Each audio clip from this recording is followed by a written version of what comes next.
మాయా నాన్న చేయబడితే నువ్వు వస్తావా? అవన్నీ అప్పుడు చూసుకొచ్చలేరా.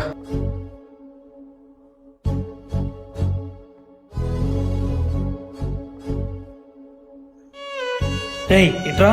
చెప్పనియా. రేయ్ వీడితో నా తిరుగుతున్నావు. వీడు ఎక్కడ పెడితే అక్కడ తిరిగే లోకల్ గడ్రా వాడు. అనియా మాటలు తిన్నగరా అని. ఎవడరా నీకు అన్నయ్య? జాతకు నా కొడక. వాడి మీద చేతి అనియా. లోకల్ గడు కాదు వీడు, నా కష్టాల్లో నా పక్కన ఉన్నవాడు. జాతి తక్కువ నా కొడుకుంటున్నవే ఈ జనరేషన్లో, అది కూడా ఫ్రెండ్షిప్లో జాతిని వెతికవాలని ఏమనాలో అర్థం కావడం లేదు. చిల్లరగడు కాదనియా వీడు. నేను బాధల్లో ఉంటే నవ్వించాడు, నేను పడిపోతే తిరిగి లేచేలా చేశాడు. నన్ను అందరూ వదిలేసి వెళ్ళిపోయినా చివరికి నా తోడున్నాడు. నువ్వేంట్రా అలా మాట్లాడుతున్నావు? వాడి బతుకులేంటి మన బతుకులేంటి? బర్రుండే మాట్లాడుతున్నావా? స్టేటస్ని చూసి ఫ్రెండ్షిప్ని చేసే మీరెక్కడ? వీడు నా పక్కన ఉంటే చాలు 100 ఏళ్ళైనా హ్యాపీగా ఉంటాం అనుకునే మేమెక్కడ?